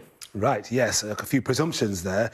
I did look at this and think, well, I'll take this with a pinch of salt. There's been a number of reform pledges, you know, massive tax-cutting pledges that have gone by the wayside over the past year, and I think this will be one of them, because it will cost an estimated £5 billion, because there are lots of people in this country who work more than 40 hours a week, but earn less than £75,000. I mean, at the moment, the current tax-free threshold, I think it's about 12,570, and previously Reform said they would increase that to £20,000. They had to ditched that. It was part of their package of £90 billion worth of tax cuts that they made a song and dance about last autumn and then ditched it by November. I just don't think they'll be able to afford this. I mean, the Prime Minister tried to get £5 billion of cuts to benefits through last year, and of course he wasn't able to do so. And I suspect if he's man of the people and Reform really are the party of the patriotic working class, they're not going to want benefits to be cut if they're the ones who are going to feel the pain. The newspaper characterising it as Reform taking the fight to the Labour Party, but do they have credibility in terms of their figures and whether they even add up? I think Reform has seen a lot of questions over whether or not its numbers add up. I think it's always difficult to say when you're yet to see sort of a full economic package. We're not close enough to an election yet to see a full Reform manifesto. But there have been a lot of questions, especially on when they've made claims about the amount of money that, say, their migration policy would save. And I think that they're yet to be tested in government. We've only really seen Reform in opposition. It's very easy to make a lot of promises when you're in opposition. We're yet to see whether or not it will work for them. But I think the Andy Burnham point's a really interesting one, because obviously we've got someone who's seen as sort of a left-wing champion. He's very much seen as someone who looks after the interests of the working classes. And I think that at the moment, there's a chance that he's sort of trying to come back and replace Keir Starmer. So Reform are really here trying to make sure that they're offering something to the working classes and making sure that their voters don't turn their back on Reform and sort of start looking again at Labour. The Telegraph, let's fast forward to that, and they're fast forwarding to as if Andy Burnham were the Prime Minister. They're talking about his death duty that he would bring in, according to them, and how it would hit millions. Henry? Yeah, well, the Telegraph tells us that he would scrap the existing inheritance tax that we have. That is apparently a hated tax. It brings in £9 billion a year from people who pay it. But the vast majority of estates in this country are exempt from it because they don't meet the threshold, and you only pay inheritance tax on those on amounts above £325,000. And if you're leaving your property to a widow or dependents, the threshold goes even higher. Yeah. So the vast majority of people, even though it's hated, don't actually pay it. They'll never pay it. That's the thing, that the perception is that people really do hate this tax, but most people will not even enter into that bracket. I think that's what the sort of debate about inheritance tax comes down to. It's a lot of people saying, look, you're taxing money that's actually already been taxed because you get paid income tax throughout your lifetime. But then other people are saying, look, inheritance tax is actually set at a very high rate comparatively to what a lot of assets that normal people have, working class people have, say. And I think that. But again, when it comes to inheritance tax, a lot of the time that's bound up in assets. So if it's sort of a family home, say, that someone's grown up in and then a parent dies and they pass it down to them, in order to pay that inheritance tax, often people end up having to sell the property, say, and that can also be really difficult for people who are grieving. So it's a really tricky one. And I think Andy Burnham here is talking about wider reform of it, and it's aimed to fund a sort of national care service. And that's something he's talked about a lot, and I think that campaigners in the sort of care sector have been advocating for massive reform in the care sector, but it would take an awful lot of money. And I think there's a massive imbalance at the moment. The Treasury at the moment raises, this story says, about £9 billion from inheritance tax. And then the sort of care bill is going up to about £39 billion by the end of the decade. So there's a huge imbalance in sort of what we're spending and what's coming in. And I think Andy Burnham is trying to do, or if he can return to Downing Street, he would love to do a massive revamp of that to try definitely, and Millie. I'm just looking at the paragraph that you focus on there. Yeah. Because it says here in this piece, it raises fears that households currently paying no tax on their estates will bear the brunt, and that some already paying inheritance tax will pay even higher rates. But there's no reason why we could make that assumption. There is no detail in the policy, and they just decided to choose a headline to make people feel that whatever Burnham brings in, more people are going to be hit by it. But there's no evidence there from this story that that's going to be the case.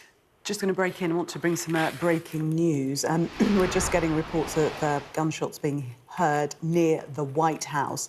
According to NBC, reporters on the South Lawn, including NBC's White House team, were just rushed off the North Lawn and into the press briefing by Secret Service, and that as multiple gunshots were heard near the White House. So that is the very latest breaking news coming into us now. Those shots, live shots we're showing you of the White House, but NBC reporters rushed off the North Lawn and into the press briefing by Secret Service members as multiple gunshots heard near the White House. Your reaction to that, Millie, first of all? I mean, obviously, we've seen a number of assassination attempts against Donald Trump already. We had that sort of correspondence dinner recently, which was extremely dramatic. We had someone storm the building and attempt to fire at Donald Trump. I think he was firing outside of the building.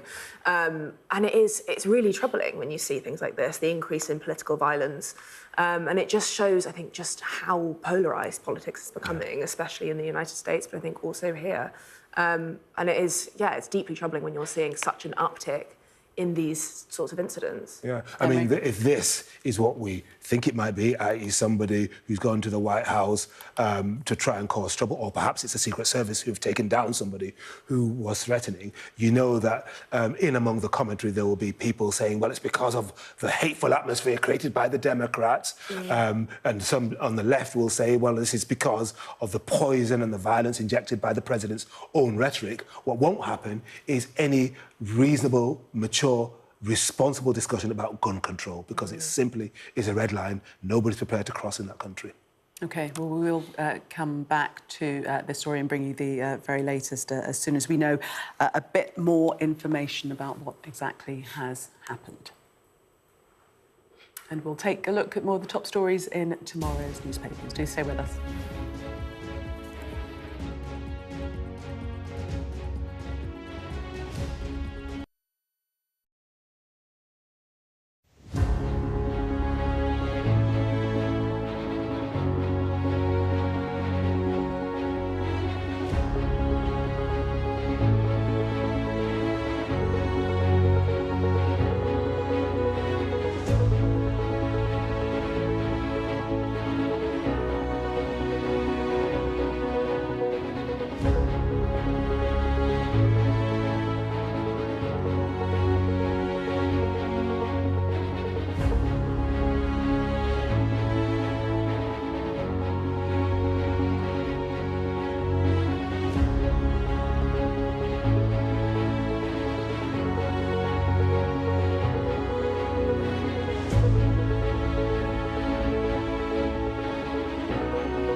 We're trying to see as much as we can.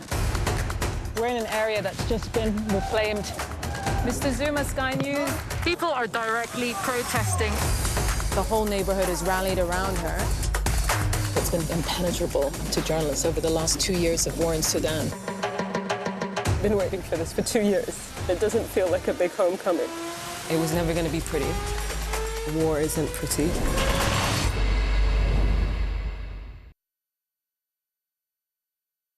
Breaking news that we brought you before the break, and that is that gunshots have been heard outside the White House. According to an NBC reporter, the Secret Service told them to gather on the North Lawn and to run inside the press briefing room.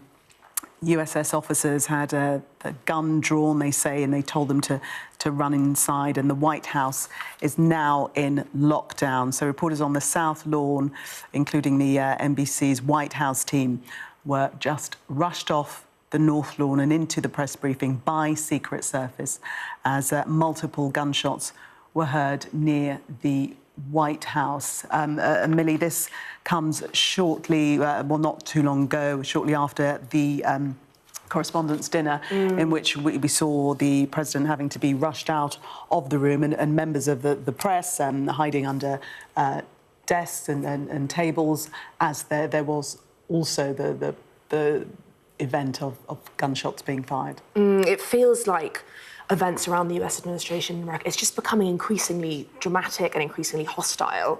And I think it's really shocking that we've seen multiple events of this nature in the last, few weeks, that is. Obviously, we're not sure yet what this is. It's an ongoing situation. We haven't had huge amounts of information yet. But when you've got reporters being told to sprint inside by the Secret Service, and then just a few weeks ago, we had people underneath tables as there were gunshots fired before as they attempted to storm to the sort of correspondents' dinner. It's really, really troubling. And we were talking about this earlier, but it does, it feels like politics is becoming increasingly hostile. And Henry raised a really good point about the fact that every time this happens, the US doesn't really have a proper conversation about gun control. It's often blamed on other things.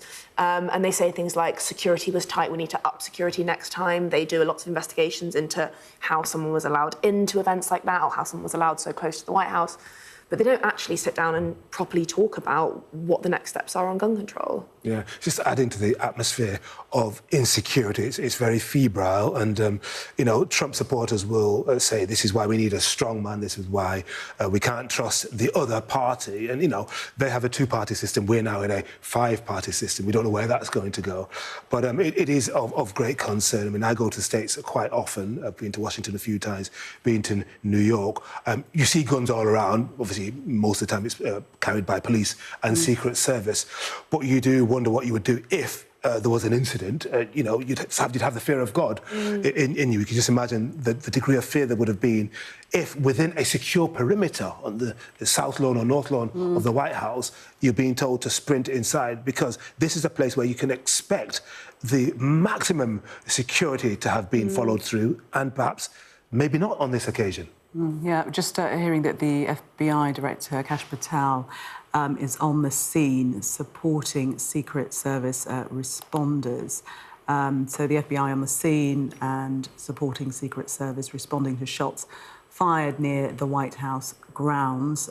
We will update the public as we are able, they say. Just seeing if there's any further information coming in. US Secret Service aware of reports of shots fired near 17th Street and Pennsylvania Avenue, northwest near the White House. So that gives us a little bit more specific location. So that would be outside the perimeter, wouldn't it? So, but maybe close enough for them to have heard it within the architecture of the White House, and maybe that's one of the reasons why the Secret Service, out of abundance of caution, said we don't know if it's in or outside, so just run. We have seen footage on social media of reporters, White House reporters, actually ducking at the sound of the gunfire. So it was very, very, very loud and obviously quite close. Clearly it must be so unsettling if you're trying to do your job and you hear gunshots. But I also imagine that it's not completely out of the ordinary in the US. The amount of gun crime and incidents you see in the US, it's becoming increasingly common. And I feel like in a high security area like that, in theory, you should be much less likely to get crime in that sort of manner. Yeah. Obviously, it's extremely political and it's sort of more likely to attract the kind of people that would fire a gun if you're feeling very strongly about politics. But equally, there's so much security around the White House. It's really shocking that you're getting so many incidents like that around Donald Trump. Yeah, and on a deeper cultural point, nobody's been able to decouple the carrying of arms from this sense that this is your God-given right, the Second Amendment, well-armed militia, you have the right to bear arms. So any politician from the left or the right who wants to restrict them, even for people who've got a clear and maybe even long-term mental health problem, whether at the state level or the federal level, they can't get that legislation through because they'll be seen as anti-American. And so these incidents go on. And it never does seem to alight on the gun debate in America because, as Henry was saying, it's perceived as your God-given right. Yeah. And also, I think at the moment with the Donald Trump administration, he will respond to something like this, talking about how it's sort of an attack on democracy and an attack on sort of what he wants to be doing. There's no world in which someone like Donald Trump would ever comment on would ever blame the guns themselves. Yeah. Instead, he would, if this is what we think it might be, he would come out of it saying, look, I need to press on. People are going to try and stop me from doing it. And it just shows that sort of people on the opposite side of the political spectrum I imagine Donald Trump would say something about them not being sort of politically right in the head if you're kind of in the wake of an incident like that. Yeah. I don't think there's any world in which, especially it's not really in the nature of Republicans to ever look inward on things like gun crime. Just getting a post that's gone on to X from the Secret Service. We are aware of reports of shots fired near 17th Street and Pennsylvania Avenue Northwest and are working to corroborate the information with personnel on the ground. Additional information will be provided as it becomes available. So clearly an investigation already begun into what has occurred around the White House this evening, but certainly the White House on lockdown following these shots, multiple shots, we believe, and so it's been reported thus far of gunfire. Yeah, supposedly one of the most secure buildings in the world. I mean, the intelligence around Donald Trump and potential threats, including from Iran, whatever we said before about a deal being in the offing, have to be taken seriously because there have been reports in recent months that since the attack on Iran and, of course, the killing of around 48 to 50 leaders from the ancien regime, from the old supreme leader, Iran is paying proxies to destabilise, to cause havoc, and possibly assassinate high-profile people. If they can, in Israel, that would be very difficult, but certainly in the States. So who knows? Well, no, this is speculation. We'll see in the coming hours and days exactly what has occurred here. And Molly, when we speak about President Trump, I mean, it's not lost on people that the attempts on his life previously, I mean, we're nowhere near verifying whether this was an attempt on the president's life. But we've seen before the attempted assassination in Butler, Pennsylvania, haven't we? I know, and I think Donald Trump, he had a number of incidents surrounding him, and I think it just speaks to a kind of sort of the increasingly polarised political landscape and what politics has sort of come to. And I think that Donald Trump, he does stir up an awful lot of sort of strong feeling in people. Obviously, that's no justification for any sort of political violence. But I think that we're at a point in politics where a lot of people, whether that's sort of Donald Trump supporters or people who are against Donald Trump, a lot of people aren't feeling heard. And I think we're seeing that across the world. In the UK, we've seen a lot of sort of riots, whether it was the Southport riots, in the wake of anything politically challenging. We're seeing a lot more people taking to the streets in recent years. And I think that it speaks to this wider situation where people don't feel like politics listens to them. And I think that if you've got access to weapons with a huge number of people engaged in politics, you're likely to see people taking action that's extreme and really concerning. For people that are just joining us, let's remind them of the story, and that is that gunshots have been heard outside of the White House. According to an NBC correspondent, there were approximately 20 to 30 shots heard outside the White House, and the Secret Service told those gathered there, those journalists on the North Lawn, to run inside the press briefing room. They remained outside the press briefing room, officers with guns drawn, told them to run inside, so very much an active situation. And the White House is now on lockdown, and that the very latest from journalists who were on the scene, who heard the shots there. Just a bit more information coming into us. Law enforcement authorities are responding to reports of shots fired near the White House grounds. That's from FBI Director Kash Patel. He said that journalists working there on Saturday reported hearing a series of gunshots and were told to seek shelter inside the press briefing room, where US Secret Service officers prevented them from leaving. There were no immediate reports of any injuries. Secret Service said it was aware of reports of shots fired near 17th Street and Pennsylvania Avenue Northwest, 1 block from the White House, and working to corroborate the information with personnel on the ground. In a social media post, Kash Patel, the FBI director, said officers were responding to shots fired, and he said he would update the public as we're able. President Donald Trump was inside the White House at the time. The Metropolitan Police Department haven't immediately responded to requests for information. That a bit more detail there, and the confirmation that President Trump was inside the White House at the time. Yeah, well, this is very, very interesting and quite serious. And, you know, Washington, D.C. is not, say, Florida or Texas or Arizona, where you can open carry. Gun control laws or bylaws are quite strict. And that's one of the reasons why, when you look at the January the 6th insurrection in 2021, most of the people who invaded the US Capitol, which is just down the road from the White House, did not have firearms. So they had poles, they had flags, they had, you know, sticks, batons, but they didn't have guns because, of course, you can't walk around freely there. OK, Henry, thank you very much for the moment, and Millie. So we'll leave you with that breaking news, and that the gunshots are heard very close to the White House.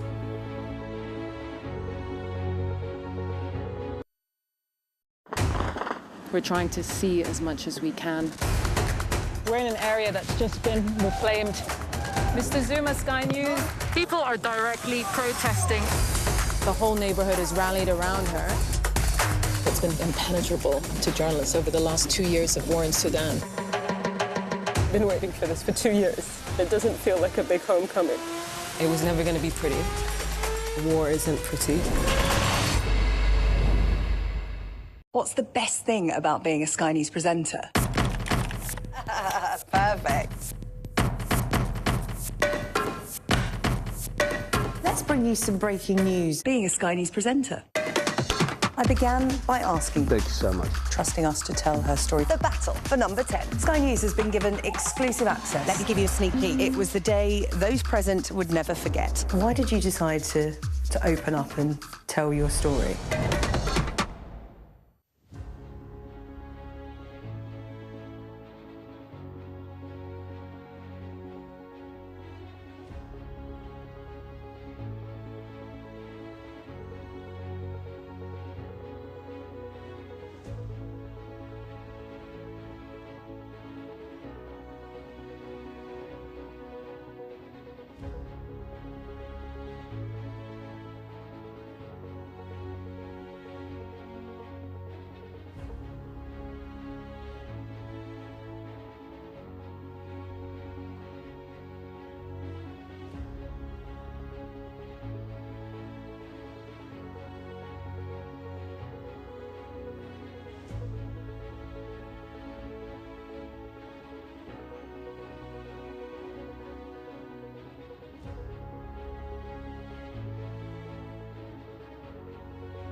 This is Sky News, the headlines. Donald Trump says a deal to end the war in Iran and free the Strait of Hormuz is nearly done, and the details will be announced shortly. Could it be a record-breaking bank holiday? Temperatures hit 30 degrees in parts of England, and it could get even